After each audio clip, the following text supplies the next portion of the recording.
Uniform circular motion को समझते हैं। यूनिफॉर्म सर्कुलर मोशन क्लास 9 का लास्ट टॉपिक है मोशन चैप्टर का।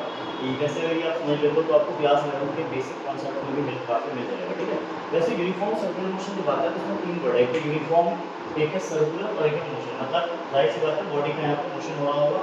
यूनिफॉर्म का मतलब होता है जब कांस्टेंट स्पीड हो, राइट, यानी कि यहाँ पर जब एक यूनिफॉर्म स्पीड से यूनिफॉर्म मोशन कोई बॉडी कर रही होती है, लेकिन इसमें यहाँ पर क्या है सर्कुलर पाथ है। ये पाथ कैसा है यहाँ पर सर्कुलर। अगर कोई बॉडी, इसको डिफाइन ऐसे कर सकते हैं, हिंदी में बता देता हूँ कि अगर कोई बॉडी सर्कुलर पाथ पर यूनिफॉर्म स्पीड से, वेलोसिटी और बोलना है क्या बोलना है, यूनिफॉर्म स्पीड से या कांस्टेंट स्पीड से मोशन कर रही है सर्कुलर पाथ पर, तो हम इसको कहते हैं यूनिफॉर्म सर्कुलर मोशन। मतलब if an object is moving on a circular path with constant speed, then it is called uniform circular motion। Clear हो गया। उसके बाद इसमें कुछ चीजें जो है वो थोड़ी स्पेशल है, आपको पहले समझना पड़ेगा कि अगर पाथ स्ट्रेट है, अगर पाथ कैसा है बच्चों, अगर पाथ स्ट्रेट, अगर पाथ स्ट्रेट है, इसका मतलब इस केस में अगर स्पीड क्या है, स्पीड या फिर उसको आप ये बोल दो एंड वेलोसिटी, वेलोसिटी दोनों ही क्या होता है अगर कांस्टेंट है, क्या बच्चों, अगर कांस्टेंट है तो एक्सेलरेशन कम होगा, जीरो हो जाएगा। क्लियर है, क्योंकि जब पाथ स्ट्रेट है तो डायरेक्शन तो चेंज होगी ना,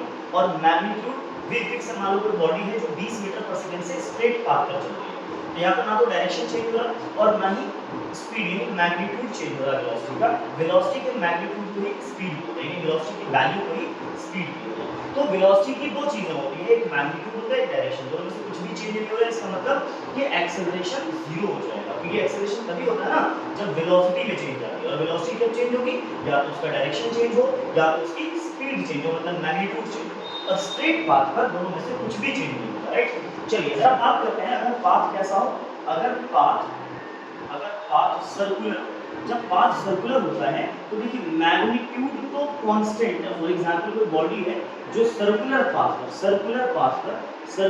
पर कांस्टेंट स्पीड से, जैसे फॉर एग्जांपल 5 मीटर पर सेकंड, तो कांस्टेंट स्पीड से चल रही है बॉडी, कांस्टेंट स्पीड। लेकिन इस बार क्या है बच्चों, क्योंकि वेलोसिटी जो है, ये वेलोसिटी वो दो चीजों से मिलकर बनी है, एक तो मैग्नीट्यूड और दूसरा है बच्चों डायरेक्शन। क्या है, क्योंकि वेलोसिटी एक वेक्टर क्वांटिटी है, तो मैग्नीट्यूड और डायरेक्शन दो चीजों से मिलकर बनी है। अब आप बताइए कि सर्कुलर पाथ पर वेलोसिटी, मैग्नीट्यूड तो कांस्टेंट है, ये फिक्स है, क्या डायरेक्शन फिक्स है? आपको बताना क्या डायरेक्शन फिक्स है, constant velocity I mean circular motion. Check कर लेते हैं इस पॉइंट पर, अगर डायरेक्शन चेक करना है तो इसका जो वेलोसिटी का जो डायरेक्शन होगा वो टेंजेंशियल होगा। यहाँ पर अगर डायरेक्शन चेंज करना है, चेक करना है तो ये भी टेंजेंशियल होगा, यहाँ पर चेक करना है ये भी टेंजेंशियल होगा, यहाँ पर चेक करना है तो ये भी टेंजेंशियल होगा। कहने का मतलब है कि सर्कुलर मोशन में पाथ हर पॉइंट पे वेलोसिटी का डायरेक्शन जो है चेंज हो रहा है। मतलब यहाँ पर सर मैग्नीट्यूड तो फिक्स है बट डायरेक्शन फिक्स नहीं है, डायरेक्शन जो है चेंज हो रहा है। इन दोनों में से कोई भी चीज चेंज हो गई, इसका मतलब है कि वेलोसिटी चेंज हो रही है, और अगर वेलोसिटी चेंज होगी बच्चों तो एक्सेलरेशन कभी भी जीरो नहीं होगा, acceleration will not be equal to zero, यानी बॉडी कभी भी एक्सेलरेटेड मोशन में चल रही होगी।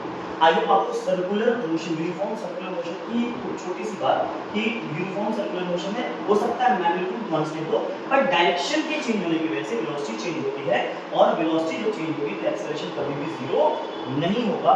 ये बात आपको थोड़ी समझनी है क्लास 9। आप बताइए, आपसे मैं पूछूं कि बताओ सर्कुलर पाथ में जब बॉडी चल रही है तो बॉडी कितनी बार अपनी डायरेक्शन चेंज करती है? कमेंट सेक्शन में आप कमेंट करके बोल सकते हो कितनी बार डायरेक्शन चेंज करती है। आई होप आपको पता चल गया होगा कि चूंकि इसमें कितने पॉइंट्स हैं, कितने, जैसे मैं आपसे एक बात बताऊं, आपसे एक बात पूछूं कि जैसे ये एक, जैसे आप एक चीज देख लो, ये कौन सा पॉलीगॉन है, आपको पता होगा, सबको पता होगा हेक्सागोन है। अगर कोई बॉडी हेक्सागोन में चल रही है तो अपनी डायरेक्शन कितनी बार चेंज करेगी? एक पॉइंट ये, दूसरा पॉइंट ये, तीसरा पॉइंट ये, चौथा और ये, पांचवा नीचे, यानी 6 टाइम्स। कितनी बार चेंज करेगी?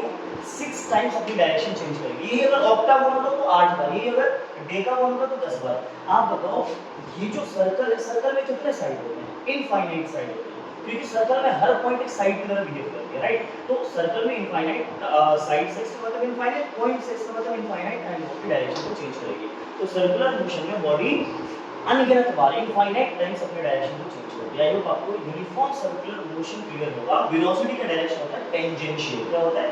टेंजेंट, इसको बोलते हैं सर्कल का टेंजेंट। ये जो लाइन खींचते हो ना, ये होता है सर्कल का टेंजेंट। आप एक रस्सी में एक धागे में पत्थर बांधो, उसको ऐसे ऐसे घुमाओ, जब घुमाते छोड़ दोगे तो क्या होगा? क्या वो घूमते घूमते भागेगा? नहीं, एक पर्टिकुलर डायरेक्शन में भागेगा, टेंजेंट की डायरेक्शन में भागेगा। इसीलिए इसका जो डायरेक्शन है वेलोसिटी का वो क्या है? Tangential direction. बच्चों की बात क्लियर होगी। अब एक लास्ट चीज देख लीजिए, फॉर एग्जांपल आपको यूनिफॉर्म सर्कुलर मोशन में बोला जाए कि एक बॉडी है जो एक चक्कर लगाती है, एक राउंड घूमती है, तो एक राउंड घूमने के लिए डिस्टेंस कितना होता है? डिस्टेंस होता है 2 पाई। तो डिस्टेंस डिवाइडेड बाय टाइम, मान लो एक राउंड चक्कर लगाने उसको टाइम लग गया t, तो स्पीड का फार्मूला क्या हो जाएगा यहाँ पे सर्कुलर मोशन में 2 पाई r अपॉन में t, यहाँ पे r रेडियस है सर्कल। आई होप आपको यूनिफॉर्म सर्कुलर मोशन क्लियर है। ये uniform circular motion class 9 even class 11 में जाओगे तो आपको यहीं से स्टार्ट मिलेगा, यही बेसिक चीजें समझाई जाएंगी और फिर आपका एडवांस लेवल पे छोड़ा जाएगा, ये आपको समझाया जाएगा। क्लियर है?